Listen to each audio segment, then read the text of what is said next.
যখন আমরা কোনো বনে প্রবেশ করি তখন এই সবুজ ঘাস দেখে, এই কোমল ঘাস দেখে আমাদের মন প্রফুল্ল হয়ে ওঠে। ভিন্ন ভিন্ন প্রজাতির ফুল, ভিন্ন ভিন্ন রঙের ফুল দেখে এই মন আনন্দে ভরে ওঠে। এখানে শিশুরা আনন্দ লাভ করে, বড়রা ভোজন গ্রহণ করেন, কথাবার্তা বলেন, হাঁটাহাঁটি করে বেড়ান। এবার ভেবে দেখুন, যখন এই উপবনের নির্মাণ হয়েছিল সেই সময় যদি এই মাটিকে সঠিকভাবে খনন না করা হতো, যদি তাতে সঠিকভাবে বীজ রোপণ না করা হতো, যদি কোনো সংঘর্ষ না হতো, পরিশ্রম না করা হতো, যদি চলতে চলতে পায়ে কাঁটা না বিঁধে যেত, তাহলে এই সুন্দর বন দেখে আমরা কি এই আনন্দ লাভ করতে পারতাম? কখনোই নয়।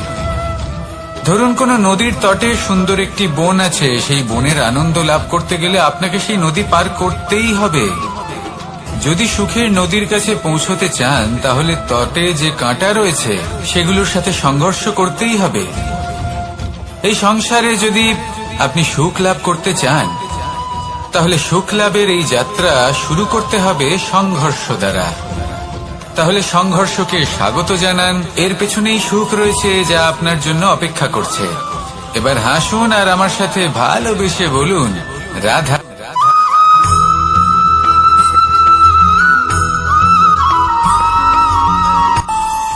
আমাদের মনে যখন কোনো প্রশ্ন ওঠে, কোনো দ্বন্দ্ব জাগে, তখন আমরা যাই আমাদের গুরুর কাছে, আমাদের আরাধ্যের কাছে গিয়ে জিজ্ঞেস করি। এইভাবেই একদিন আমি পৌঁছলাম আমার আরাধ্যের কাছে, আমার মহাদেবের কাছে, আর ওনাকে প্রশ্ন করলাম যে মহাদেব, জীবনে আনন্দ পাওয়ার, উৎসব পালনের, প্রেম ভাগ করে নেবার, জীবনকে উপভোগ করে নেওয়ার সর্বশ্রেষ্ঠ সময় কোনটা? মহাদেব হাসলেন আর উনি বললেন, জীবনে উৎসব পালনের সব থেকে শ্রেষ্ঠ দিন হল মৃত্যুর ঠিক আগের দিনটা। প্রেম ভাগ করে নেওয়ার সব থেকে শ্রেষ্ঠ মুহূর্ত হল মৃত্যুর ঠিক আগের মুহূর্ত। জীবনকে উপভোগ করে নেওয়ার সর্বশ্রেষ্ঠ প্রহর হল মৃত্যুর এক প্রহর পূর্বে। তখন আমি চমকে গেলাম। আমি বললাম, কিন্তু মহাদেব, মৃত্যু তো অনিশ্চিত, আমরা জানিও না কবে আমাদের মৃত্যু হবে। মহাদেব আবার হাসলেন। উনি বললেন যে যদি আমরা এভাবে জীবন কাটাই যে আমরা জীবনের প্রত্যেক দিন, প্রত্যেক মুহূর্ত, প্রত্যেক প্রহর শেষ বলে মনে করি, তাহলে আমাদের সমস্ত জীবন আনন্দের সাথেই অতিবাহিত হবে। কি বলেন?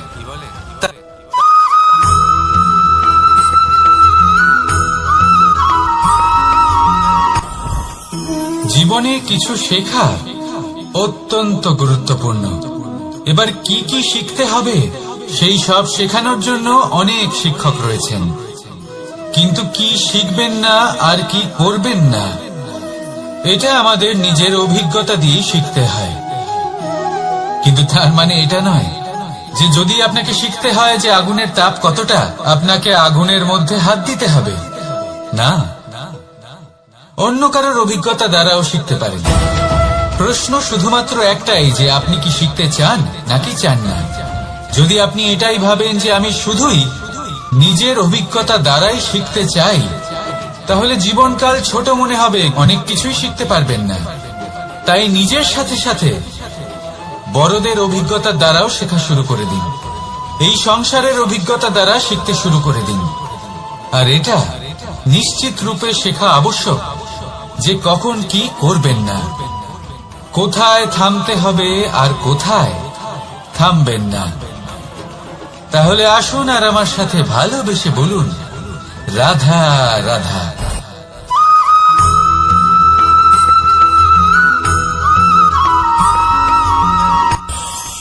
এই সংসারে আমরা প্রকাশ কোথা থেকে পাই? এর উত্তর বড়ই সরল। ভোরে যখন সূর্যোদয় হয় তখন প্রকাশের কিরণ আমাদের ঘরে এসে পৌঁছয়। এইভাবেই আমরা প্রকাশ লাভ করি। এবার এই প্রকাশের আলোতেই আমরা সারাদিনের কাজ সম্পন্ন করি। সন্ধে হয়ে যায়, সূর্যাস্ত হয়ে যায়, আর আমাদের ঘর যাতে অন্ধকার না হয় তার জন্য আমরা একটা প্রদীপ প্রজ্বলিত করি। এটাই ঘটে আমাদের জীবনেও। এবার প্রবাহমান আয়ুর সাথে আমরা আমাদের অন্তরে যদি একটা প্রদীপ প্রজ্বলিত করে নিই, তাহলে বিষয়টাই অন্যরকম হবে। এবার আপনি বলবেন কোন প্রকাশের কথা বলছি যা আমাদের অন্তরে জাগ্রত করা সম্ভব? আমাদের আত্মার মাঝে প্রেমের প্রকাশ জাগ্রত করার কথা বলছি। কারণ আমাদের এই জীবন এও হলো দিনের আলোর মতো। আজ প্রকাশ আছে, কিন্তু কোনোদিন অবশ্যই অস্ত হবে। কিন্তু অস্ত হবার আগে যদি আমরা আমাদের আত্মার মাঝে প্রেমের এই প্রকাশ উজ্জ্বলিত করে নিই, তাহলে আমাদের সন্ধ্যাকালও আমরা আনন্দে এবং প্রেমে যাপন করব। তাহলে আসুন আর আমার সাথে ভালোবেসে বলুন, রাধা রাধা।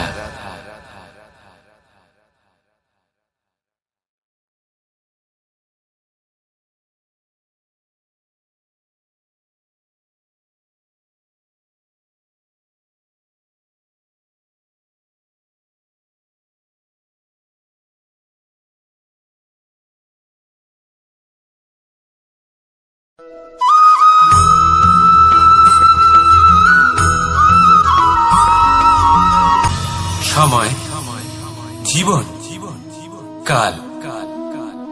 দেখতে গেলে এই তিনটি শব্দ একটি শব্দেরই সমার্থক শব্দ মনে হয়, কিন্তু এই শব্দগুলির অর্থ কি সমান? কখনোই নয়।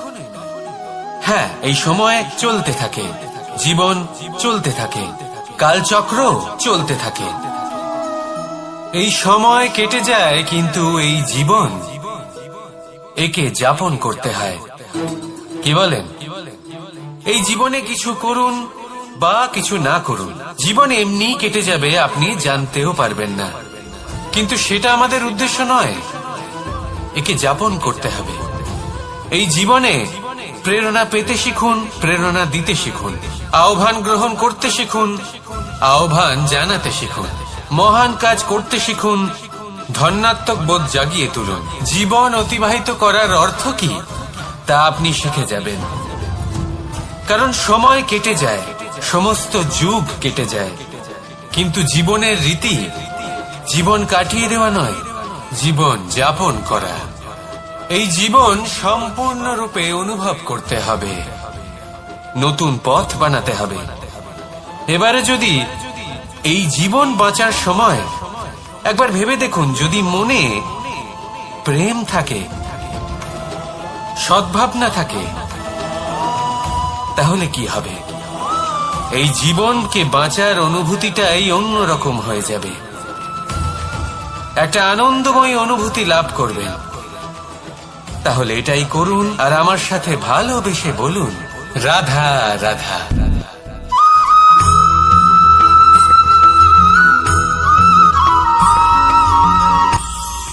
এটা হলো ধান গাছ। এর থেকে যে চাল উৎপন্ন হয় তা মানুষ গ্রহণ করেন। আর এটা কি?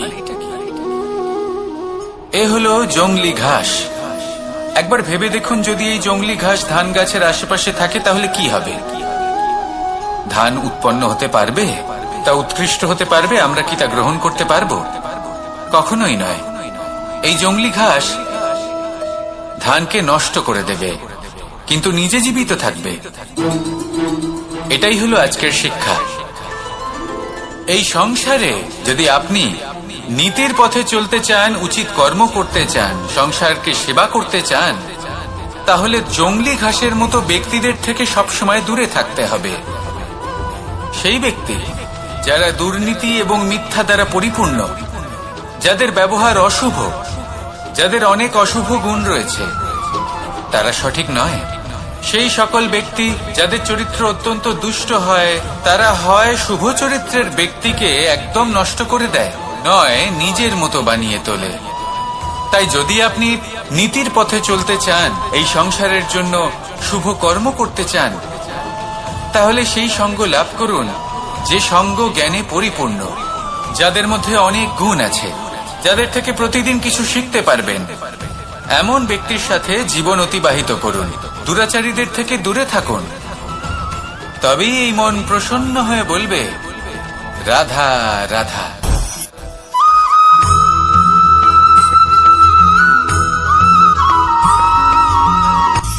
সূচের শেষে একটি ছিদ্র থাকে, যার দ্বারা আমরা এই সুতো পরাতে পারি, আর তারপর সূচের সাহায্যে এই সুতো দিয়ে বস্ত্র সেলাই করা যায়। কিন্তু যদি সুতোটা সোজা করে ধরা না হয়, তাহলে সূচে কখনো এই সুতো পরানোই সম্ভব নয়। যদি এতে কোনো গিঁট পড়ে, তখন তা কখনোই এই ছিদ্র দ্বারা প্রবেশ করা সম্ভব নয়। ঠিক এইভাবেই যদি আপনি কারোর জীবনে প্রবেশ করতে চান, কারোর অন্তরে প্রবেশ করতে চান, তাহলে আপনাকেও সহজ থাকতে হবে। এতে কোনো গিঁট থাকলে চলবে না, অর্থাৎ মনে যাতে কোনো মালিন্য না থাকে, যেন কোনো কুচিন্তা না থাকে। যদি এসব থাকে, তাহলে আপনি কখনো কারোর জীবনে প্রবেশ করতে পারবেন না। আর যদি কোনোভাবে আপনি প্রবেশ করেও যান, তাহলে তার মনে ঘর করতে পারবেন না। নিজেকে এই সুতোর মতন করে তুলুন, সহজ। মনে যেন কোনো কুচিন্তা না থাকে, সবার প্রতি যেন সদ্ভাবনা থাকে, শুভ চিন্তা থাকে। এমনটা করতে থাকুন। এমন একটা দিন আসবে যেদিন এই সমস্ত সংসারের ব্যক্তির মনে আপনি বাস করবেন, আর তখন এই মন প্রসন্ন হয়ে বলবে, রাধা রাধা।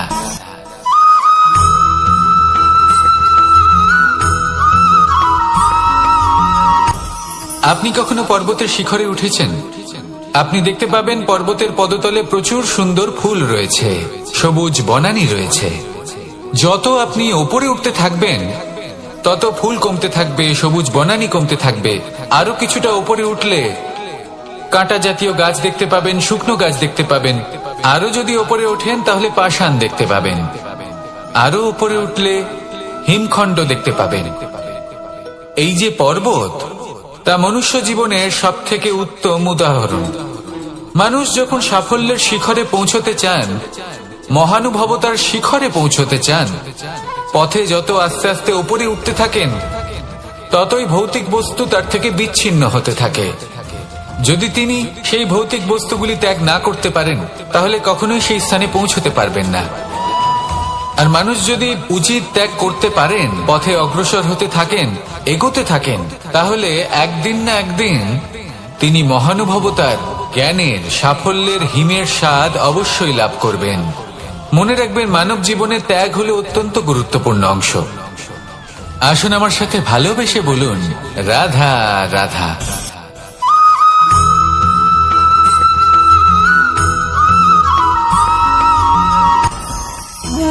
ভোজন। এবার ভোজন সংগ্রহ করার জন্য মানুষ কি না করেন, সব সময় চেষ্টা করতে থাকেন। ফসল উৎপাদনের জন্য অনেক পরিশ্রম করতে থাকেন, কিন্তু অনেক সময় অনেক পরিশ্রম করার পরেও ফসল ভালো উৎপাদন হয় না। এর কারণ কি? কারণ হলো এটাই যে আপনি পরিশ্রম হয়তো অনেক করেছেন, কিন্তু আপনার নজর তো সেই বীজের দিকে ছিলই না যা আপনি রোপণ করেছেন। সেই জন্য সব সময় কোনো বীজ রোপণ করার আগে তাকে পরখ করে দেখুন, তা অত্যন্ত আবশ্যক। আর সেইভাবেই যখনই কোনো কর্মের প্রশ্ন আসে, তাহলে সেখানে শুধুমাত্র পরিশ্রম যথেষ্ট নয়। সেই কাজের প্রতি আপনার কর্তব্য কি, আপনার উদ্দেশ্য কি, সেটা জানা হলো অত্যন্ত গুরুত্বপূর্ণ। তাই কর্ম করুন, কিন্তু সেই কর্মের প্রতি আপনার যা উদ্দেশ্য, তার মাহাত্ম্য বুঝতে চেষ্টা করুন। তাহলে আসুন আমার সাথে ভালোবেসে বলুন, রাধা রাধা।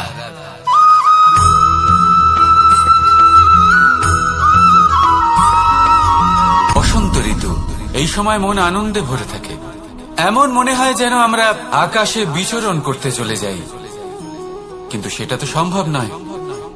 সেই জন্য হয়তো আমরা ঘুড়ি ওড়াই, এই ঘুড়িকে নিজেদের প্রতিরূপ মনে করে।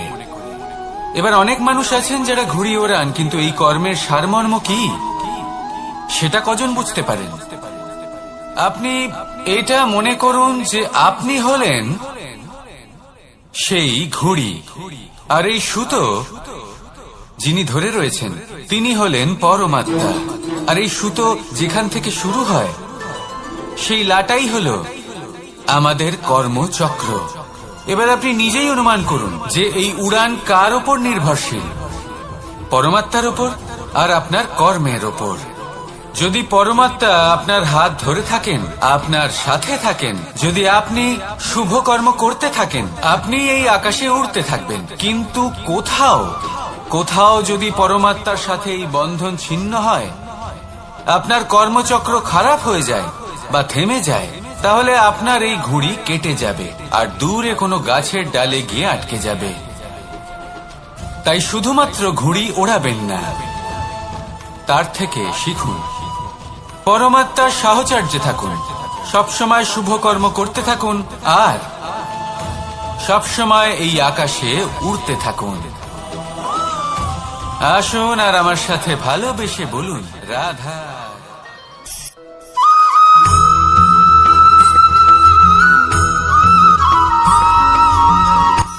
এই সংসারে সাফল্য লাভ করার জন্য জ্ঞানের প্রয়োজন হয়, পরিশ্রমের প্রয়োজন হয়, দৃঢ় নিষ্ঠার প্রয়োজন হয়, নিরন্তর চেষ্টা করা প্রয়োজনীয়। কিন্তু আরো কিছু আছে যা অত্যন্ত প্রয়োজনীয় এবং গুরুত্বপূর্ণ। তা হলো ভালো বন্ধু। তাদের থাকা অত্যন্ত প্রয়োজনীয়। যদি ভালো বন্ধু থাকে তাহলে সময় এলে তারা ঢাল হয়ে আপনাকে সুরক্ষা করবেন। সময় এলে অস্ত্রের মতো শত্রুকে সংহারও করবেন। যদি তিনি জ্ঞানী হন, তাদের মধ্যে সদ্গুণ থাকে, তাহলে এই সব গুণ আপনার মধ্যেও প্রবেশ করবে। তাহলে সাফল্যের জন্য ভালো বন্ধু পাওয়া অত্যন্ত প্রয়োজনীয়। কিন্তু শুধু বন্ধু কেন, ভালো শত্রুও থাকা প্রয়োজনীয়। এবার আপনি ভাববেন, আমি কি বললাম? যদি আপনার জীবনেও ভালো অর্থাৎ শক্তিশালী শত্রু থাকে, তাহলে আপনিও শক্তিশালী হতে থাকবেন। এই শত্রু আপনাকে প্রেরিত করবে আরো বেশি শক্তিশালী হয়ে ওঠার। কখনো কোনো হরিণকে দেখুন, তীব্র গতিতে দৌড়তে থাকে। কেন তীব্র গতিতে দৌড়য়? এই কারণে নয় যে কোথাও তার জন্য মধুর ঘাস অপেক্ষা করে রয়েছে, না। সে এই কারণে তীব্র গতিতে দৌড়য় কারণ সেটা না করলে তার পেছনে একটি সিংহ আছে যে ওকে নিজের ভোজন করে ফেলবে। তাই জীবনে বিপদ, সংকট, এই সবকিছুও হলো অত্যন্ত গুরুত্বপূর্ণ। তার সম্মুখীন হতে শিখুন আর আমার সাথে ভালোবেসে বলুন, রাধা রাধা।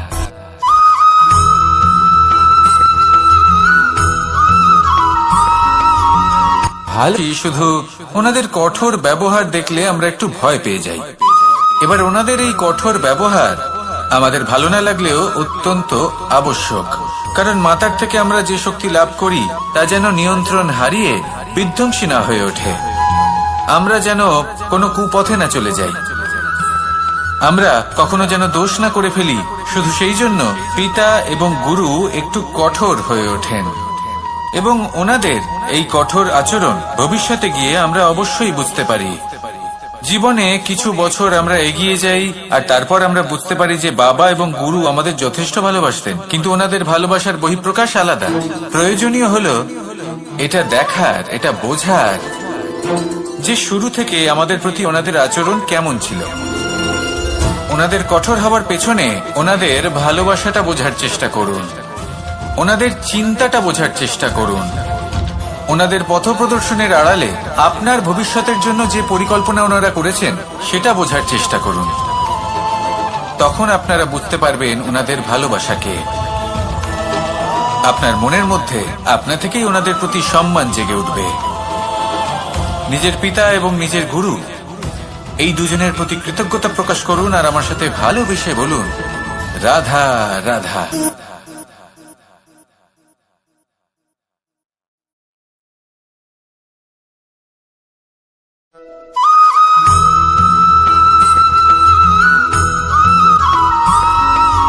কথায় আছে, প্রত্যেক পুত্র তার পিতার প্রতিচ্ছবি হয়, আর সমস্ত প্রতিচ্ছবি চায় যেন সে তার অস্তিত্ব প্রাপ্ত করতে পারে। পুত্র চায় সে যেন তার পিতার মতো হয় বা কখনো কখনো তার থেকেও শ্রেষ্ঠ হয়। সেটা কোনো অনুচিত ব্যাপার নয়। অনুচিত তখন হয় যখন পুত্র নিজের পিতার মতো হবার স্বপ্ন পূরণ করতে গিয়ে বা তার থেকেও শ্রেষ্ঠ হওয়ার স্বপ্ন পূরণে অনুচিত পথের আশ্রয় নেয়। কারণ তারপরে সে তার পিতার গুণগুলি আত্মসাৎ করতে চায় না। সে শুধুই এটা চায় যে সংসারের চোখে যেন আমি শ্রেষ্ঠ প্রমাণিত হই। এটা অনুচিত। সংসারে এমন অনেক মানুষ আছেন যারা এই কারণে শ্রেষ্ঠ হবার চেষ্টা করেন যাতে তার পরিবারের, তার পিতার সম্মান বৃদ্ধি পায়। এমনও মানুষ থাকেন, আর এটাই হলো পার্থক্য উদ্দেশ্যের। মনে রাখবেন, যদি আপনার উদ্দেশ্য শুভ হয় তাহলে পথও শুভ হবে, যদি আপনার উদ্দেশ্য অশুভ হয় তাহলে পথও অশুভ হবে। তাহলে নিজের পিতার মতো হবার চেষ্টা অবশ্যই করুন, তার থেকেও শ্রেষ্ঠ হওয়ার চেষ্টা অবশ্যই করুন, কিন্তু মনে রাখবেন আপনার সংকল্প আর আপনার উদ্দেশ্য এই দুই শুভ হওয়া উচিত। তাহলে আসুন আর আমার সাথে ভালোবেসে বলুন, রাধা রাধা।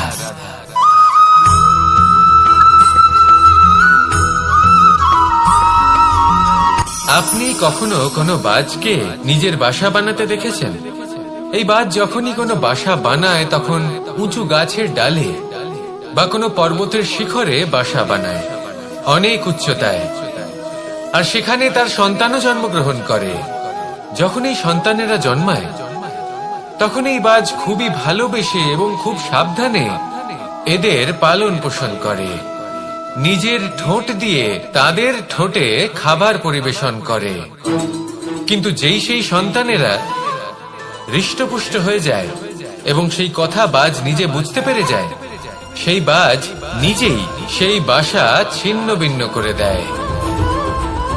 সেই সন্তান যাদের সবেমাত্র ডানা গজিয়েছে, কিভাবে উঠতে হয় তারা জানে না, সেই সন্তানগুলিকে উচ্চতা থেকে ঠেলে দেয়। সেই সন্তান প্রথমে ভয়ভীত হয়ে যায়, তারা সামনে মৃত্যুকে দেখতে পেয়ে ভয়ের কারণে তাদের ডানা ঝাপটাতে থাকে, আর সেই প্রক্রিয়াতেই সেই সন্তানগুলি উড়তে শুরু করে দেয়। এবার এই ঘটনায় আমরা কি শিক্ষা পেতে পারি? এটাই, যদি আপনি মাতা পিতা হন তাহলে নিজের সন্তানকে অবশ্যই স্নেহ করুন, কিন্তু তাদেরকে নিজের আঁচলের তলায় বেঁধে রাখবেন না। যদি আপনি চান আপনার সন্তান জীবনে উন্নতি করুক, তাহলে নিজের মুঠো থেকে তাদের স্বতন্ত্র করে দিন, এই সংসারে সংঘর্ষ করতে দিন। সেই সন্তান নিজেই বুঝতে পারবে যে জন্মের সময় পাওয়া ডানা কি করে ব্যবহার করতে হয়, আর আপনার চোখের সামনে আপনার সন্তান এই আকাশে উড়তে থাকবে। তাহলে আসুন আমার সাথে ভালোবেসে বলুন, রাধা রাধা।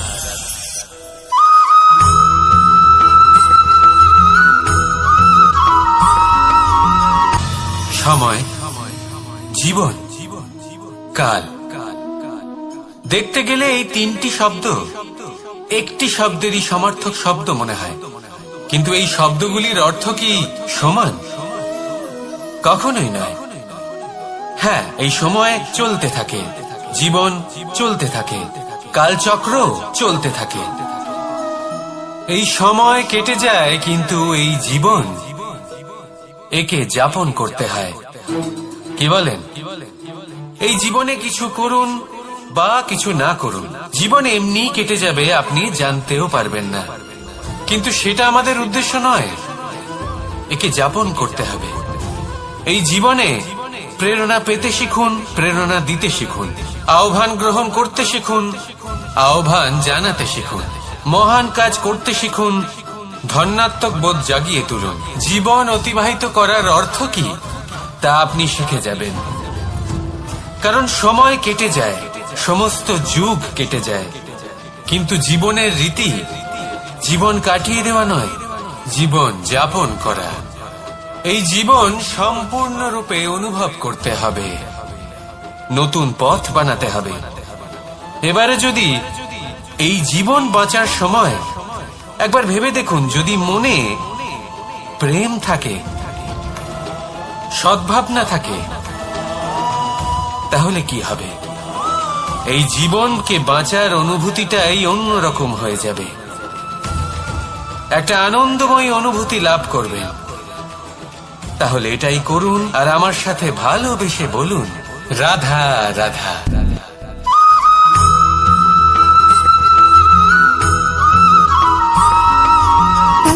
সুখ, দুঃখ এবং শক্তি, এই তিন হলো এই সংসারের ত্রিদেবের মতো। আমাদের জীবনে যা কিছু ঘটছে এই তিনটির ভিত্তির উপরেই হচ্ছে।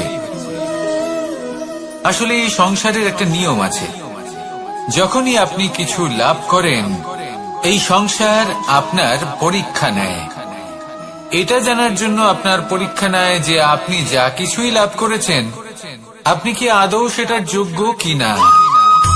ঠিক সেইভাবেই এই সুখ, দুঃখ এবং শক্তি আপনার পরীক্ষা নিয়ে থাকে। যখন সুখ আসে তখন সে আপনার পরীক্ষা নেয় যে আপনার মধ্যে অহংবোধ জাগ্রত হয়নি তো। যদি অহংবোধ চলে আসে তাহলে সুখ সেখানেই সঙ্গ ত্যাগ করে।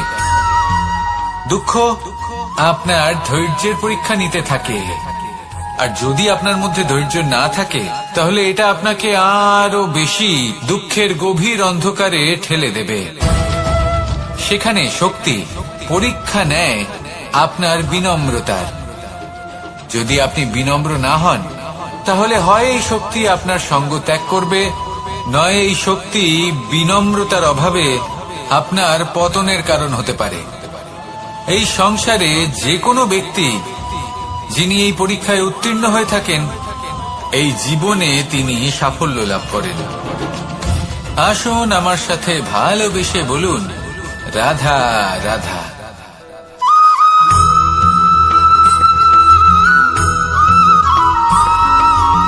কখনো কখনো আমরা ভাবি যে কোনো ব্যক্তি যিনি ধর্মের পথে চলেছেন যদি তার দ্বারা কোনো ভুল হয়ে থাকে তাহলে নিয়তি তাকে সেই মুহূর্তেই কঠোর শাস্তি দেন। কিন্তু সেই সব মানুষ যারা সংসারের সবথেকে বড় অধর্মী, বহু নিকৃষ্ট মানের কাজ করেন, তাদের নিয়তি অনেক সুযোগ দেন। তাদের নিয়তি এরকম কঠোর প্রহার করেন না। এই ভাবনা কখনো না কখনো মনে আসেই। ভেবে দেখুন কেন।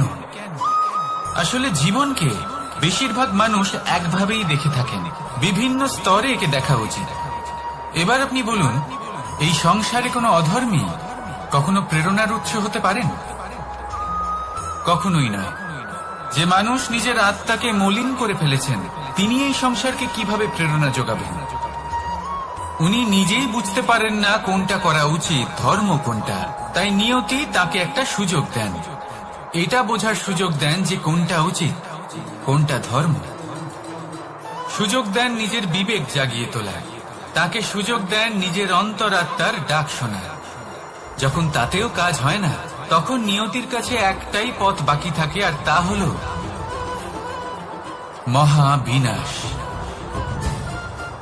মহাবিনাশ হয়তো দেরিতেই আসতে পারে, কিন্তু তা অবশ্যই আসবে।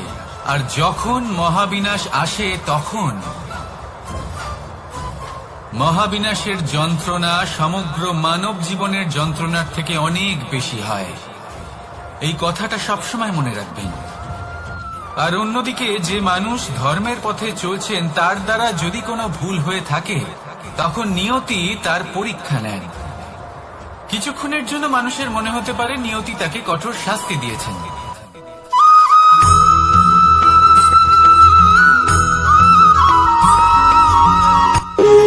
যখন মানুষের মৃত্যু হয় তখন কি হয়?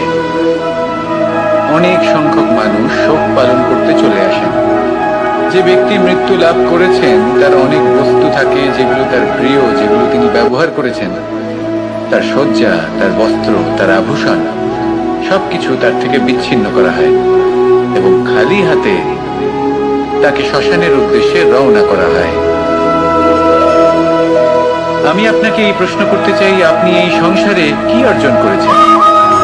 ধন সম্পত্তি, বস্ত্র, আভূষণ, এই সবকিছু যে আপনি অর্জন করেছেন আপনার মৃত্যুর পরে তা আপনার থেকে দূর হয়ে যাবে। এর উত্তর হলো একটাই, আপনার কর্ম। শুধু সেটাই আছে যা একান্ত আপনার, আর শুধু সেটাই এই সংসার থেকে চলে যাওয়ার পরেও সংসারেই জীবিত থাকবে। যদি আপনি দুষ্কর্ম করেন তাহলে এই সংসার আপনাকে একটি অনুচিত উদাহরণ হিসেবে মনে রাখবে যে এই ব্যক্তি খুব পাপী ছিল, অনুচিত কর্ম করতেন। যে পথে তিনি চলেছেন সেই পথে কারোর চলা উচিত নয়। সেখানেই যদি আপনি সৎকর্ম করেন তাহলে সংসার চিরকাল এটাই বলবে যে খুব ভালো মানুষ ছিলেন, সবাইকে ভালোবাসতেন, সবাইকে সাহায্য করতেন, আমার খুব প্রিয় মানুষ ছিলেন। এটাই হলো শ্রেষ্ঠ কর্ম। সেই জন্য জীবনে শুধুমাত্র ধন সম্পত্তি, আভূষণ এই সব অর্জন করতে গিয়ে নিজের মনোনিবেশ করবেন না। শ্রেষ্ঠ কর্ম করুন। সংসার থেকে চলে যাওয়ার পরেও এই কর্মই এই সংসারে আপনাকে জীবিত রাখবে। আসুন আমার সাথে ভালোবেসে বলুন, রাধা রাধা।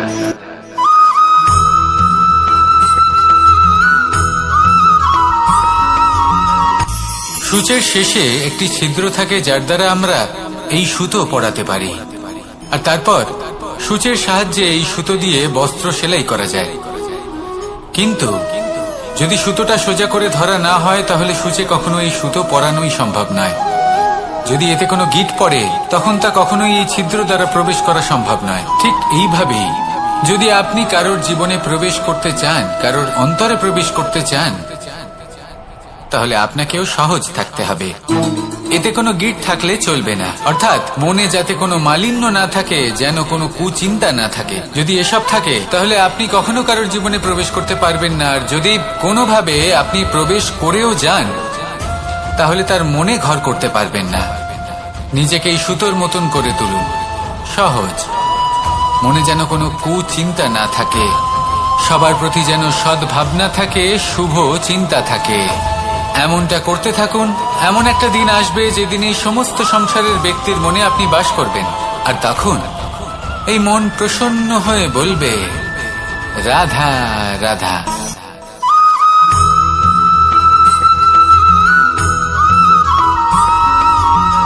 পিতা আর পুত্রের সম্পর্ক অত্যন্ত মধুর হয়ে থাকে।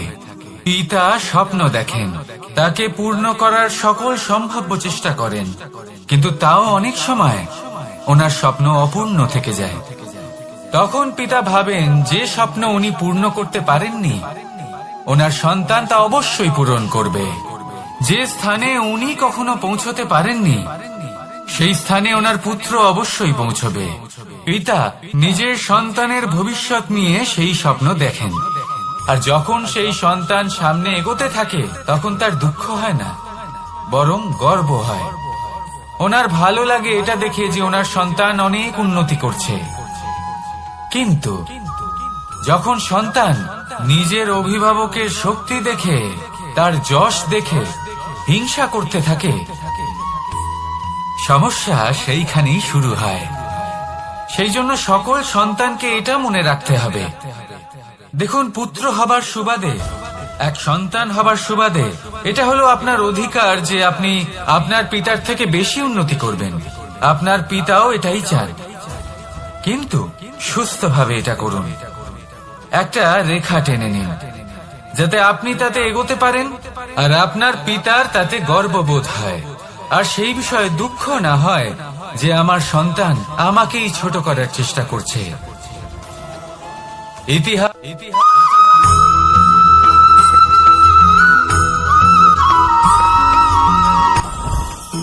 জীবনে কিছু শেখা অত্যন্ত গুরুত্বপূর্ণ। এবার কি কি শিখতে হবে, সেই সব শেখানোর জন্য অনেক শিক্ষক রয়েছেন, কিন্তু কি শিখবেন না আর কি করবেন না, এটা আমাদের নিজের অভিজ্ঞতা দিয়ে শিখতে হয়।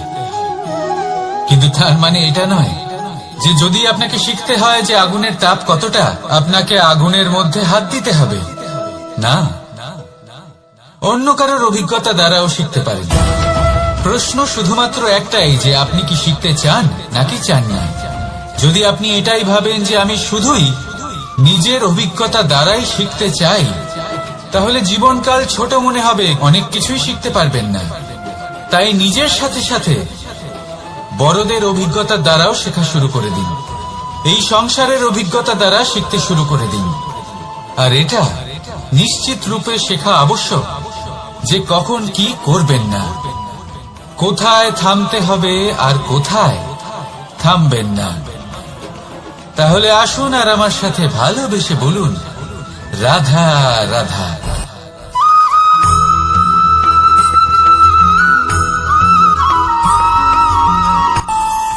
আমাদের মনে যখন কোনো প্রশ্ন ওঠে, কোনো দ্বন্দ্ব জাগে, তখন আমরা যাই আমাদের গুরুর কাছে, আমাদের আরাধ্যের কাছে গিয়ে জিজ্ঞেস করি।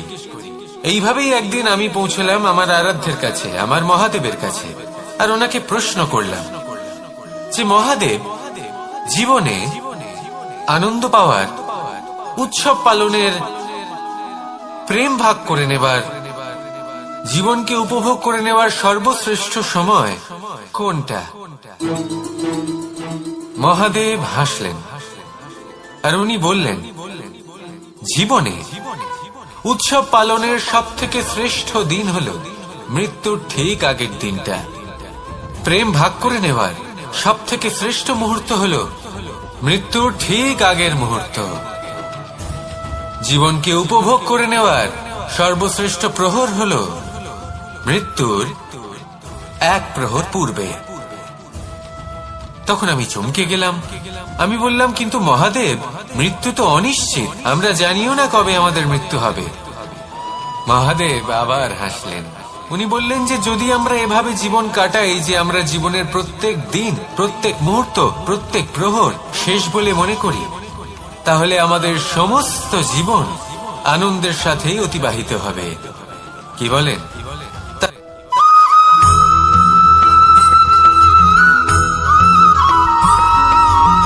পঞ্চতত্ত্বের মধ্যে দ্বিতীয় তত্ত্ব হল ধরণী, ভূমি, যাকে আমরা ধরণী মাতা বলি। এই ধরণী ধৈর্য ধারণ করে, আর এর ওপরেই আমাদের সমগ্র সংসার নির্ভরশীল। কারণ এই ভূমি সহ্য ক্ষমতা রাখে, এর সহ্য ক্ষমতা হল অপরিসীম। সন্তান যতই আঘাত প্রদান করুক না কেন, প্রেম পূর্বক সহ্য করে, আর তার বদলে অমূল্য রত্ন প্রদান করে। সন্তান যদি হাল চালায়, তাহলে তার বদলে তাকে অন্ন প্রদান করে। এটাই হলো ধরণী। এবার এর থেকে আমরা কি শিক্ষা পেতে পারি? এটাই যে কারোর জন্য কিছু করা বা কাউকে কিছু দেওয়া মনে কোনো কামনা ছাড়াই। আর এই কথাটা বুঝে যান, যদি কারোর জন্য কামনা না রেখে বা কোনো পাওয়ার আশা না রেখে কারোর জন্য কিছু করেন বা কারোকে কিছু দেন, যদি এটা আপনি শিখতে পারেন, তবে আপনি ভালোবাসতে শিখে গেছেন। আর সেই জন্যই এই ধরিত্রীকে মাতা বলা হয়। কারণ মাতা শুধু উনি নন যিনি গর্ভে সন্তানকে ধারণ করেন, মাতা তো উনিও যিনি জীবন বাঁচতে শেখান, যিনি জীবন বাঁচার উদাহরণ প্রদান করেন। তাহলে ধরণীর থেকে এই নিঃস্বার্থ ভাব শিখুন, নিঃস্বার্থ ভালোবাসা শিখুন, আর এই ভালোবাসার সাথেই বলুন, রাধা রাধা।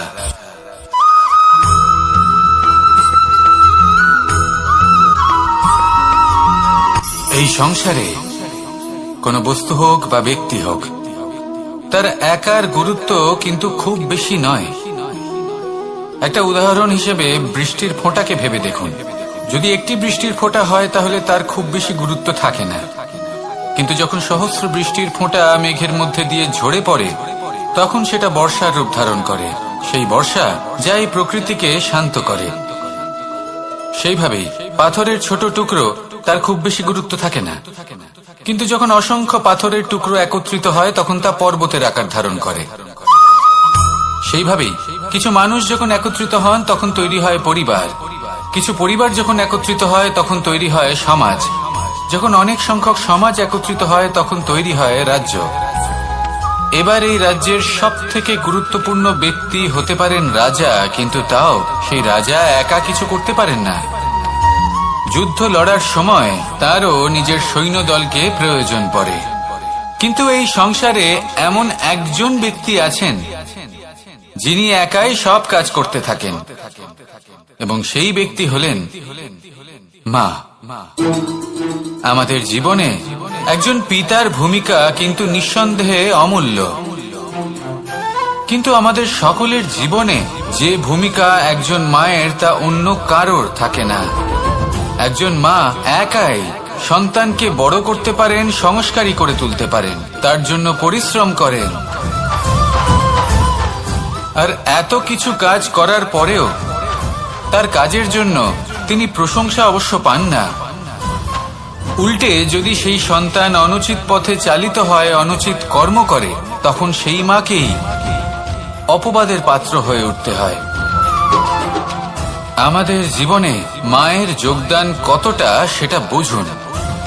আপনাকে বড় করে তোলার জন্য উনি কতটা পরিশ্রম করেছেন সেটা বুঝুন। আজ থেকে, এখন থেকে, এই মুহূর্ত থেকে মাকে সম্মান করতে শিখুন। যখন সময় পাবেন, যখন সুযোগ হবে, তখন তার প্রশংসা করুন। ওনারও ভালো লাগবে। আর মায়ের এই মমতার জন্য, তার এই ভূমিকার জন্য আসুন সবাই মিলে আমরা তাকে প্রণাম করি, আর সকলে মিলে ভালোবেসে বলি, রাধা রাধা।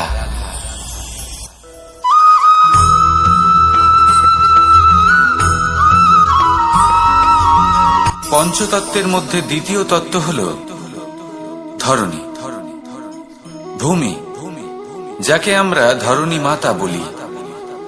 এই ধরণী ধৈর্য ধারণ করে, আর এর ওপরেই আমাদের সমগ্র সংসার নির্ভরশীল। কারণ এই ভূমি সহ্য ক্ষমতা রাখে, এর সহ্য ক্ষমতা হল অপরিসীম। সন্তান যতই আঘাত প্রদান করুক না কেন, প্রেম পূর্বক সহ্য করে, আর তার বদলে অমূল্য রত্ন প্রদান করে। সন্তান যদি হাল চালায়, তাহলে তার বদলে তাকে অন্ন প্রদান করে। এটাই হলো ধরণী। এবার এর থেকে আমরা কি শিক্ষা পেতে পারি? এটাই যে কারোর জন্য কিছু করা বা কাউকে কিছু দেওয়া মনে কোনো কামনা ছাড়াই। আর এই কথাটা বুঝে যান, যদি কারোর জন্য কামনা না রেখে বা কোনো পাওয়ার আশা না রেখে কারোর জন্য কিছু করেন বা কারোকে কিছু দেন, যদি এটা আপনি শিখতে পারেন, তবে আপনি ভালোবাসতে শিখে গেছেন। আর সেই জন্যই এই ধরিত্রীকে মাতা বলা হয়। কারণ মাতা শুধু উনি নন যিনি গর্ভে সন্তানকে ধারণ করেন, মাতা তো উনিও যিনি জীবন বাঁচতে শেখান, যিনি জীবন বাঁচার উদাহরণ প্রদান করেন। তাহলে ধরণীর থেকে এই নিঃস্বার্থ ভাব শিখুন, নিঃস্বার্থ ভালোবাসা শিখুন, আর এই ভালোবাসার সাথেই বলুন, রাধা রাধা।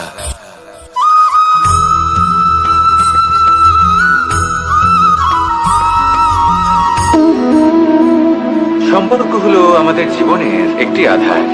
কিছু সম্পর্ক এমন যে আমরা জন্মসূত্রে লাভ করি, যেমন পরিবার, মা, বাবা। কিছু সম্পর্ক আছে যে আমরা জীবনে অর্জন করে থাকি, তা সে প্রেমের হোক, স্নেহের হোক বা বন্ধুত্বের। এই সকল সম্পর্ক লাভ করার বা গড়ে তোলার 5টি ধাপ রয়েছে। প্রথম ধাপ, কোনো ব্যক্তির সাথে আলাপ হওয়া, তার সাথে কথা বলা বা তাকে দেখা। দ্বিতীয় ধাপ, সে ব্যক্তিকে আমাদের ভালো লাগা। তৃতীয় ধাপ,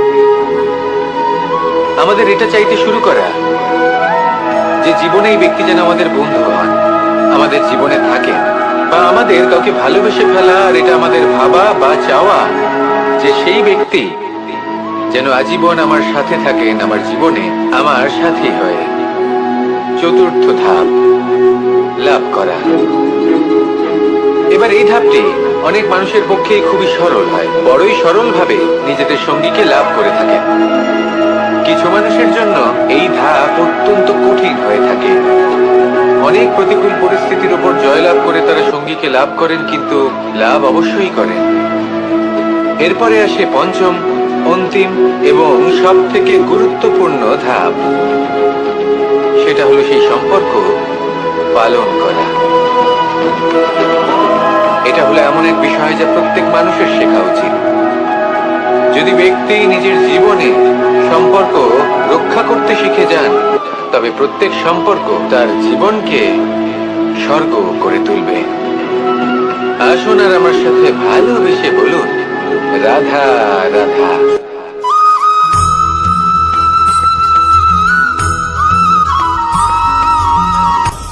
আপনি কখনো পর্বতের শিখরে উঠেছেন? আপনি দেখতে পাবেন পর্বতের পদতলে প্রচুর সুন্দর ফুল রয়েছে, সবুজ বনানী রয়েছে।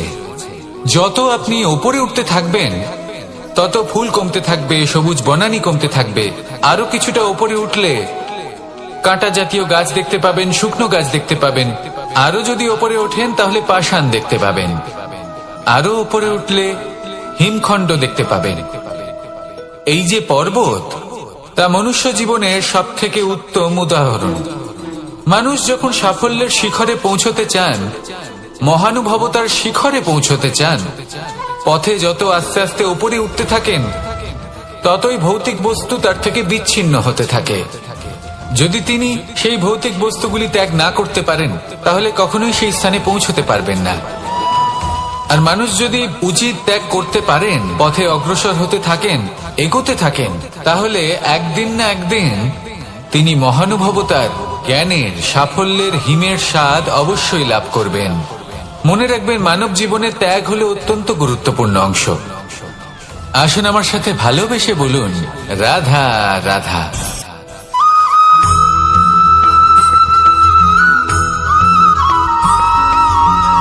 মানুষের মানসিকতা এমন হয় যে সে যতটা করে আশা করে যে তার থেকে অনেক বেশি তার বদলে সে পাবে। দেখুন, সবকিছুই আপনার ভাবনা চিন্তার উপর নির্ভর করছে। আপনি যদি ফলের বিষয়ে ভেবে কর্ম করতে থাকেন, তাহলে সেটা অনুচিত। জীবনের আসল আনন্দ হলো নিজের কর্ম করতে থাকা, ফলের চিন্তা করা উচিত নয়। যদি আপনি এরকম ভাবেন যে আমি এতটা করছি, আমার এতটা পাওয়া উচিত, সেই ভাবনা অনুচিত। যদি আপনি সেবার মানসিকতা নিয়ে কর্ম করতে থাকেন, কর্মচক্রে প্রবাহিত হন, যদি আপনি এমন ভাবনা রাখেন যে আমি এতটা পাচ্ছি, তাই এর থেকে অনেক বেশি আমি কর্ম করব, তাহলে নিশ্চিত রূপে আপনি যতটা করছেন তার থেকে অনেক বেশি আপনি পাবেন। আপনার আশার থেকে অনেক বেশি আপনি পাবেন। শুধু জীবনে অনেক বেশি কাজ করতে থাকুন, ফলের চিন্তা করবেন না। আর মনে রাখবেন, এই ভাবনাই সব থেকে বড় বীজ। কর্মের উপর বিশ্বাস রাখুন। জীবনে যা যা আপনি চান, সবই সুখময় হবে। আসুন আর আমার সাথে ভালোবেসে বলুন, রাধা রাধা।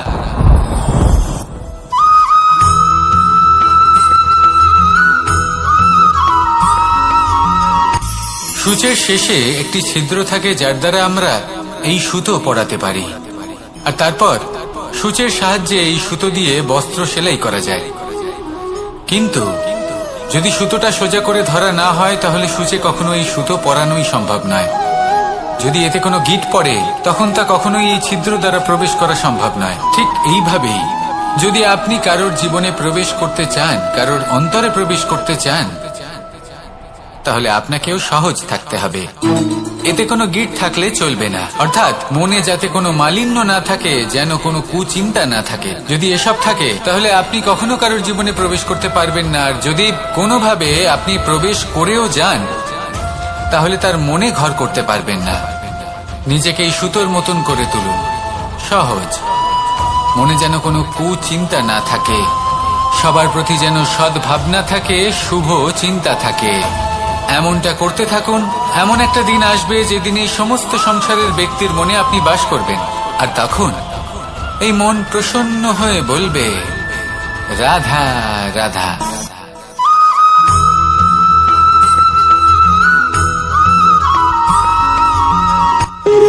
যখন মানুষের মৃত্যু হয়, তখন কি হয়? অনেক সংখ্যক মানুষ শোক পালন করতে চলে আসেন। যে ব্যক্তি মৃত্যু লাভ করেছেন, তার অনেক বস্তু থাকে যেগুলো তার প্রিয়, যেগুলো তিনি ব্যবহার করেছেন। তার শয্যা, তার বস্ত্র, তার আভূষণ, সবকিছু তার থেকে বিচ্ছিন্ন করা হয় এবং খালি হাতে তাকে শ্মশানের উদ্দেশ্যে রওনা করা হয়। আমি আপনাকে এই প্রশ্ন করতে চাই, আপনি এই সংসারে কি অর্জন করেছেন? ধন সম্পত্তি, বস্ত্র, আভূষণ, এই সবকিছু যে আপনি অর্জন করেছেন, আপনার মৃত্যুর পরে তা আপনার থেকে দূর হয়ে যাবে। এর উত্তর হলো একটাই, আপনার কর্ম। শুধু সেটাই আছে যা একান্ত আপনার, আর শুধু সেটাই এই সংসার থেকে চলে যাওয়ার পরেও সংসারেই জীবিত থাকবে। যদি আপনি দুষ্কর্ম করেন, তাহলে এই সংসার আপনাকে একটি অনুচিত উদাহরণ হিসেবে মনে রাখবে যে এই ব্যক্তি খুব পাপী ছিল, অনুচিত কর্ম করতেন। যে পথে তিনি চলেছেন, সেই পথে কারোর চলা উচিত নয়। সেখানেই যদি আপনি সৎকর্ম করেন, তাহলে সংসার চিরকাল এটাই বলবে যে খুব ভালো মানুষ ছিলেন, সবাইকে ভালোবাসতেন, সবাইকে সাহায্য করতেন, আমার খুব প্রিয় মানুষ ছিলেন। এটাই হলো শ্রেষ্ঠ কর্ম। সেই জন্য জীবনে শুধুমাত্র ধন, সম্পত্তি, আভূষণ এই সব অর্জন করতে গিয়ে নিজের মনোনিবেশ করবেন না। শ্রেষ্ঠ কর্ম করুন। সংসার থেকে চলে যাওয়ার পরেও এই কর্মই এই সংসারে আপনাকে জীবিত রাখবে। আসুন আমার সাথে ভালোবেসে বলুন, রাধা রাধা।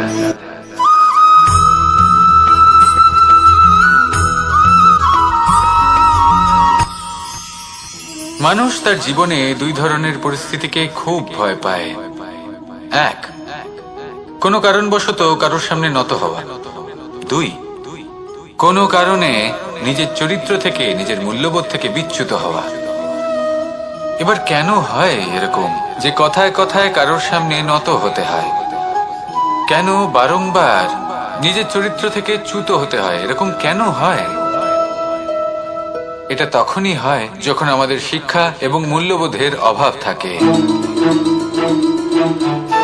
যদি মানুষের মধ্যে প্রকৃত শিক্ষা থাকে, তাহলে এই সংসারে কোনো সময় এবং কারোর সামনেই নত হওয়ার কোনো প্রয়োজন নেই। যদি মানুষের মধ্যে মূল্যবোধ থাকে, তাহলে তাকে নিজের মূল্যবোধ বা চরিত্র থেকে বিচ্যুত হতে হয় না, তা সে যাই হয়ে যাক না কেন। কোনো বালককে যদি জন্ম থেকেই সুশিক্ষার অধিকারী করা হয়, শিক্ষিত করা হয়, মূল্যবোধের অধিকারী করা হয়, তবে সে এই সংসারে এমন কর্ম করবে যাতে সে নিজেকে, নিজের পরিবারকে, সমগ্র সমাজকে গর্বিত করতে পারে। শিক্ষা লাভ করুন, মূল্যবোধ লাভ করুন এবং আমার সাথে ভালোবেসে বলুন, রাধা রাধা।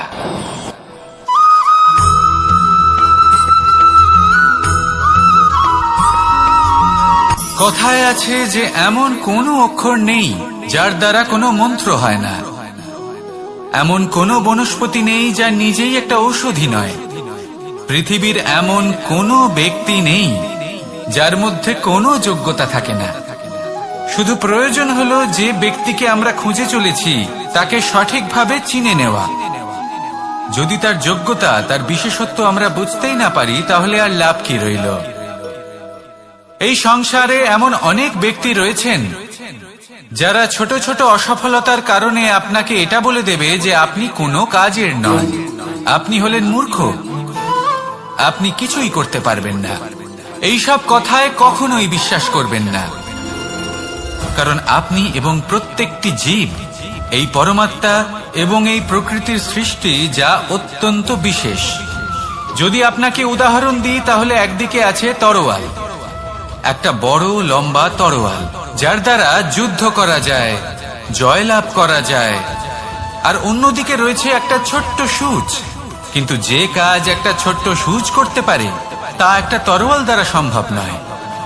এর অর্থ হলো এটাই যে প্রত্যেকটা রচনা অত্যন্ত অমূল্য এবং অত্যন্ত বিশেষ হয়। তাহলে বিশ্বাস রাখুন যে আপনি অত্যন্ত বিশেষ একজন, আর প্রেমের সাথে বলুন, রাধা রাধা।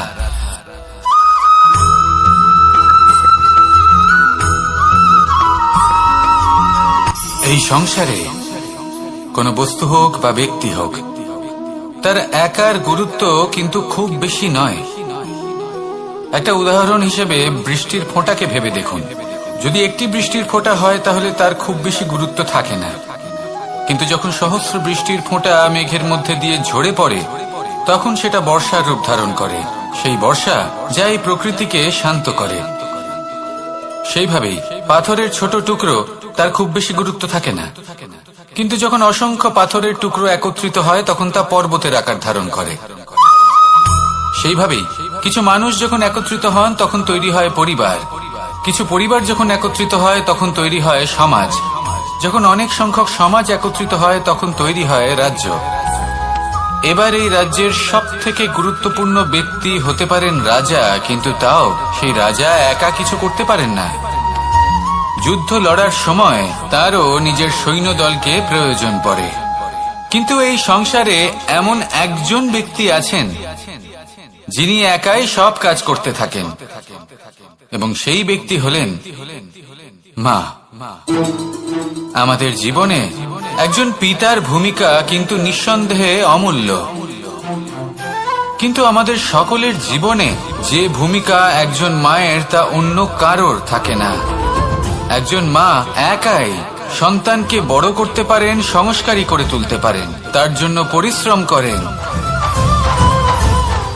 আর এত কিছু কাজ করার পরেও তার কাজের জন্য তিনি প্রশংসা অবশ্য পান না। উল্টে যদি সেই সন্তান অনুচিত পথে চালিত হয়, অনুচিত কর্ম করে, তখন সেই মাকেই অপবাদের পাত্র হয়ে উঠতে হয়। আমাদের জীবনে মায়ের যোগদান কতটা সেটা বুঝুন। আপনাকে বড় করে তোলার জন্য উনি কতটা পরিশ্রম করেছেন সেটা বুঝুন। আজ থেকে, এখন থেকে, এই মুহূর্ত থেকে মাকে সম্মান করতে শিখুন।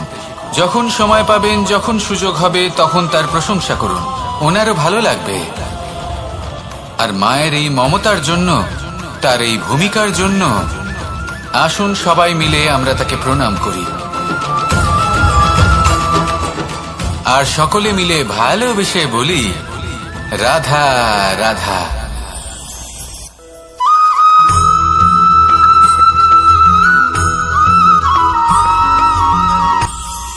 এটা হলো ধান গাছ। এর থেকে যে চাল উৎপন্ন হয় তা মানুষ গ্রহণ করেন। আর এটা কি? এ হলো জংলি ঘাস। একবার ভেবে দেখুন, যদি এই জংলি ঘাস ধান গাছের আশেপাশে থাকে তাহলে কি হবে? ধান উৎপন্ন হতে পারবে? তা উৎকৃষ্ট হতে পারবে? আমরা কি তা গ্রহণ করতে পারবো? কখনোই নয়।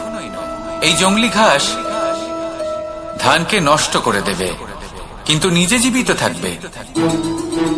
এটাই হলো আজকের শিক্ষা। এই সংসারে যদি আপনি নীতির পথে চলতে চান, উচিত কর্ম করতে চান, সংসারকে সেবা করতে চান, তাহলে জংলি ঘাসের মতো ব্যক্তিদের থেকে সবসময় দূরে থাকতে হবে। সেই ব্যক্তি যারা দুর্নীতি এবং মিথ্যা দ্বারা পরিপূর্ণ, যাদের ব্যবহার অশুভ, যাদের অনেক অশুভ গুণ রয়েছে, তারা সঠিক নয়। সেই সকল ব্যক্তি যাদের চরিত্র অত্যন্ত দুষ্ট হয়, তারা হয় শুভ চরিত্রের ব্যক্তিকে একদম নষ্ট করে দেয়, নয় নিজের মতো বানিয়ে তোলে। তাই যদি আপনি নীতির পথে চলতে চান, এই সংসারের জন্য শুভ কর্ম করতে চান, তাহলে সেই সঙ্গ লাভ করুন যে সঙ্গ জ্ঞানে পরিপূর্ণ, যাদের মধ্যে অনেক গুণ আছে, যাদের থেকে প্রতিদিন কিছু শিখতে পারবেন। এমন ব্যক্তির সাথে জীবন অতিবাহিত করুন, দুরাচারীদের থেকে দূরে থাকুন। তবেই এই মন প্রসন্ন হয়ে বলবে, রাধা রাধা।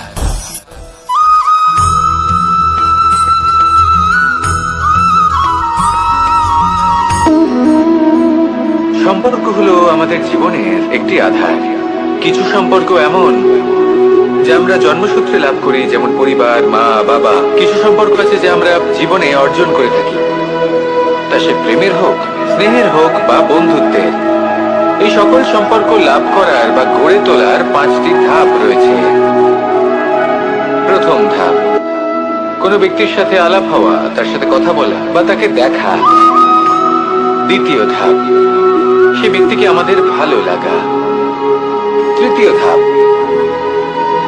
আমাদের এটা চাইতে শুরু করা যে জীবনে এই ব্যক্তি যেন আমাদের বন্ধু হন, আমাদের জীবনে থাকেন, বা আমাদের কাউকে ভালোবেসে ফেলা। আর এটা আমাদের ভাবা বা চাওয়া যে সেই ব্যক্তি যেন আজীবন আমার সাথে থাকেন, আমার জীবনে আমার সাথী হয়ে। চতুর্থ ধাপ, লাভ করা।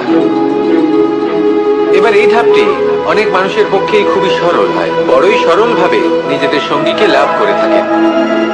কিছু মানুষের জন্য এই ধাপ অত্যন্ত কঠিন হয়ে থাকে। অনেক প্রতিকূল পরিস্থিতির উপর জয়লাভ করে তারা সঙ্গীকে লাভ করেন, কিন্তু লাভ অবশ্যই করেন। এরপরে আসে পঞ্চম, অন্তিম এবং সব থেকে গুরুত্বপূর্ণ ধাপ। সেটা হলো সেই সম্পর্ক পালন করা। এটা হলো এমন এক বিষয় যা প্রত্যেক মানুষের শেখা উচিত। যদি ব্যক্তি নিজের জীবনে সম্পর্ক রক্ষা করতে শিখে যান, তবে প্রত্যেক সম্পর্ক তার জীবনকে স্বর্গ করে তুলবে। আসুন আর আমার সাথে ভালোবেসে বলুন, রাধা রাধা।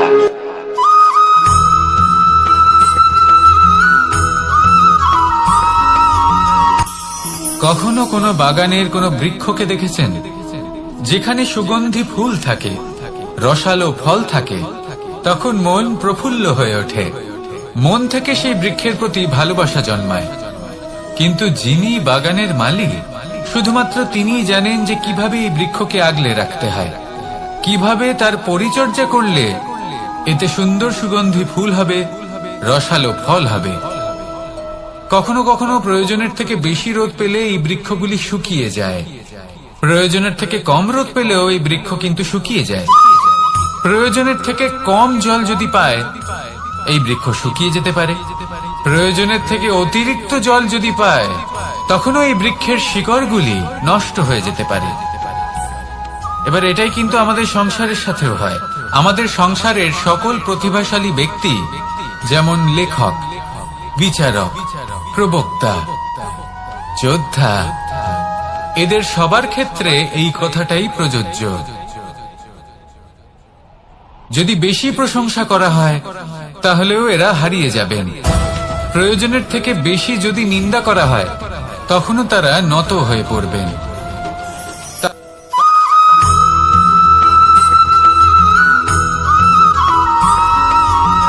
পঞ্চতত্ত্বের মধ্যে দ্বিতীয় তত্ত্ব হল ধরণী, ভূমি, যাকে আমরা ধরণী মাতা বলি। এই ধরণী ধৈর্য ধারণ করে, আর এর ওপরেই আমাদের সমগ্র সংসার নির্ভরশীল। কারণ এই ভূমি সহ্য ক্ষমতা রাখে, এর সহ্য ক্ষমতা হলো অপরিসীম। সন্তান যতই আঘাত প্রদান করুক না কেন, প্রেম পূর্বক সহ্য করে, আর তার বদলে অমূল্য রত্ন প্রদান করে। সন্তান যদি হাল চালায়, তাহলে তার বদলে তাকে অন্ন প্রদান করে। এটাই হলো ধরণী। এবার এর থেকে আমরা কি শিক্ষা পেতে পারি? এটাই যে কারোর জন্য কিছু করা বা কাউকে কিছু দেওয়া মনে কোনো কামনা ছাড়াই। আর এই কথাটা বুঝে যান, যদি কারোর জন্য কামনা না রেখে বা কোনো পাওয়ার আশা না রেখে কারোর জন্য কিছু করেন বা কারোকে কিছু দেন, যদি এটা আপনি শিখতে পারেন, তবে আপনি ভালোবাসতে শিখে গেছেন। আর সেই জন্যই এই ধরিত্রীকে মাতা বলা হয়। কারণ মাতা শুধু উনি নন যিনি গর্ভে সন্তানকে ধারণ করেন, মাতা তো উনিও যিনি জীবন বাঁচতে শেখান, যিনি জীবন বাঁচার উদাহরণ প্রদান করেন। তাহলে ধরণীর থেকে এই নিঃস্বার্থ ভাব শিখুন, নিঃস্বার্থ ভালোবাসা শিখুন, আর এই ভালোবাসার সাথেই বলুন, রাধা রাধা।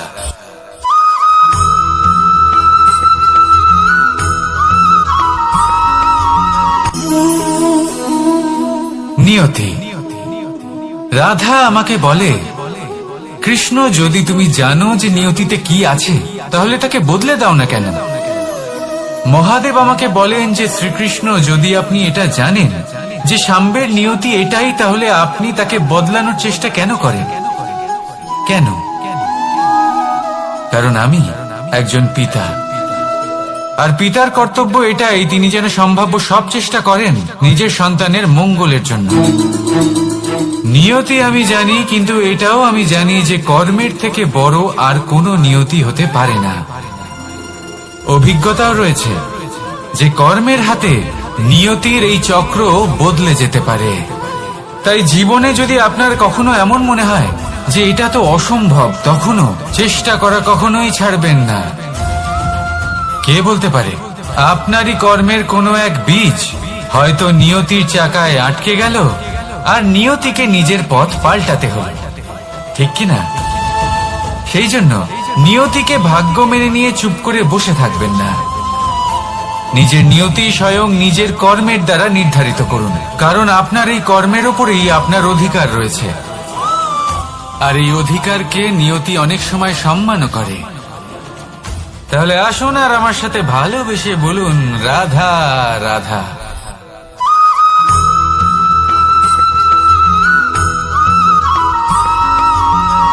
মানুষ ভাবেন যে ধন অর্জন করা হলো অত্যন্ত গুরুত্বপূর্ণ। তিনি আজীবন ধন অর্জন করতে থাকেন, ধন অর্জন করার চেষ্টা করতে থাকেন। সে যাই হয়ে যাক না কেন, পরিশ্রম করতে থাকেন। স্বাস্থ্যের দিকে নজর দেন না, না উচিত সময় খাবার খান, না উচিত সময় ঘুমোতে যান, না পর্যাপ্ত সময় পর্যন্ত ঘুমন, কিছুই না। ধন অর্জন করতেই থাকেন, করতেই থাকেন। আর কিছু সময় পরে যখন তিনি অসংখ্য ধন লাভ করে ফেলেন, তখন তার সাথে ওনার শরীরে অনেক রোগ বাসা বাঁধে। এইসব রোগের উপচার করতে করতে সেই সমস্ত ধন যা উনি অর্জন করেছেন তা তিনি ব্যয় করে ফেলেন। শেষ পর্যন্ত কি হয়? আমরা যেভাবে এসেছি ঠিক সেইভাবেই ফিরে যাই, ধন এখানেই থেকে যায়।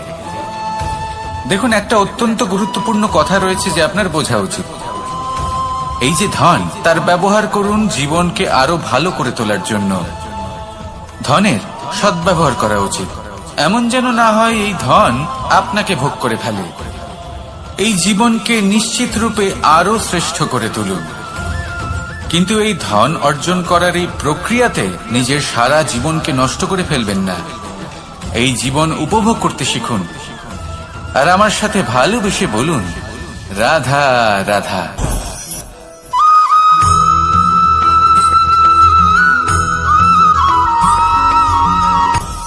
আপনি কখনো পর্বতের শিখরে উঠেছেন? আপনি দেখতে পাবেন পর্বতের পদতলে প্রচুর সুন্দর ফুল রয়েছে, সবুজ বনানী রয়েছে। যত আপনি ওপরে উঠতে থাকবেন তত ফুল কমতে থাকবে, সবুজ বনানী কমতে থাকবে। আরো কিছুটা ওপরে উঠলে কাঁটা জাতীয় গাছ দেখতে পাবেন, শুকনো গাছ দেখতে পাবেন। আরো যদি ওপরে ওঠেন তাহলে পাষাণ দেখতে পাবেন। আরো উপরে উঠলে হিমখণ্ড দেখতে পাবেন। এই যে পর্বত, তা মনুষ্য জীবনের সব থেকে উত্তম উদাহরণ।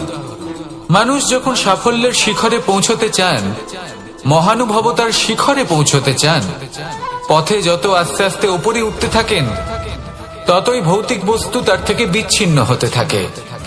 যদি তিনি সেই ভৌতিক বস্তুগুলি ত্যাগ না করতে পারেন তাহলে কখনোই সেই স্থানে পৌঁছতে পারবেন না। আর মানুষ যদি উচিত ত্যাগ করতে পারেন, পথে অগ্রসর হতে থাকেন, এগোতে থাকেন, তাহলে একদিন না একদিন তিনি মহানুভবতার, জ্ঞানের, সাফল্যের হিমের স্বাদ অবশ্যই লাভ করবেন।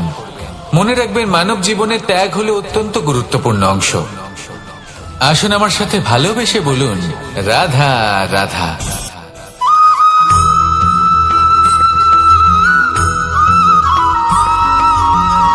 কেউ বলে জীবন খুব ক্ষণস্থায়ী, কেউ বলে জীবন হলো একটা সুন্দর স্বপ্নের মতো, আবার কেউ বলবে জীবন হলো এক কঠোর সত্য।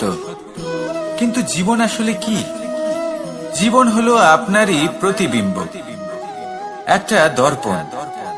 অর্থাৎ আপনি জীবনকে সেইভাবেই পাবেন যেরকম আপনি নিজেকে প্রতিপন্ন করবেন। যদি আপনি দর্পণের দিকে তাকিয়ে হাসেন, তাহলে আপনি সামনে হাসি মুখী দেখতে পাবেন। এবার যদি আপনি গম্ভীর হয়ে থাকেন, তাহলে আপনি একজন রুষ্ট ব্যক্তি দেখতে পাবেন। শেষে সবথেকে বেশি গুরুত্বপূর্ণ হলো আপনার চেষ্টা। আপনাকে সবসময় চেষ্টা করতে হবে যাতে আপনি নিজেকে প্রসন্ন এবং ইতিবাচক মনোভাবে রাখেন। এটা হলো আপনারই উত্তরদায়িত্ব, তাকে পালন করুন। এই মনকে প্রসন্ন রাখুন, এই সংসারকে সুন্দর বলে মনে হবে। আর এই মন প্রসন্ন হয়ে বলবে, রাধা রাধা।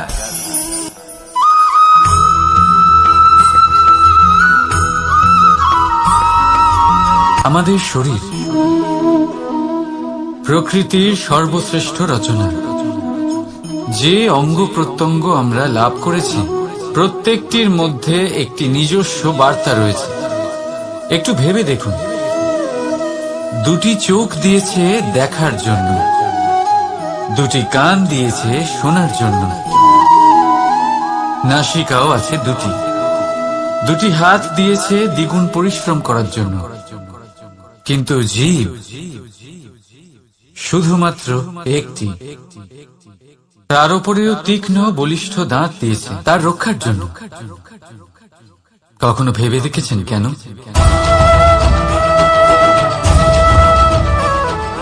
কারণ শব্দ আর শব্দের প্রয়োগ মানুষের সবচেয়ে বড় অস্ত্র। যার প্রয়োগ যত ভেবেচিন্তে করা যায়, মানুষ তার জীবনে ততটাই উপরে উঠতে পারে। তাহলে মনে রাখুন, দেখুন, শুনুন আর বুঝুন বেশি, বলুন কম। রাধা রাধা।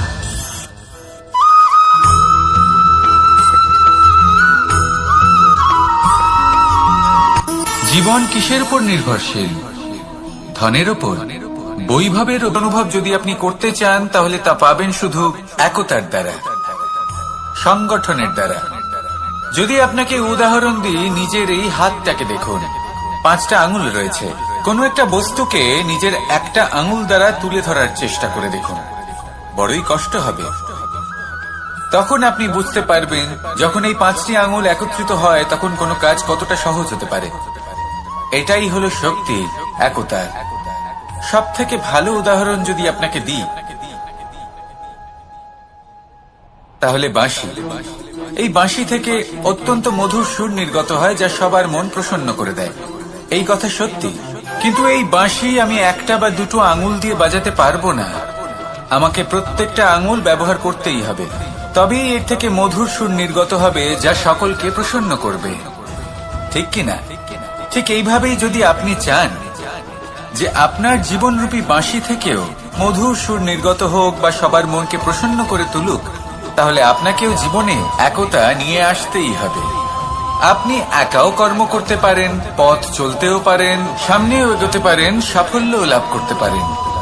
কিন্তু যখন সকলে একসাথে এগোবেন, সেই পথে চলবেন, সেই কর্মই করবেন, তখন লক্ষ্যে অবশ্যই পৌঁছবেন, সাফল্য অবশ্যই লাভ করবেন। কিন্তু সেই সাফল্য এবং তার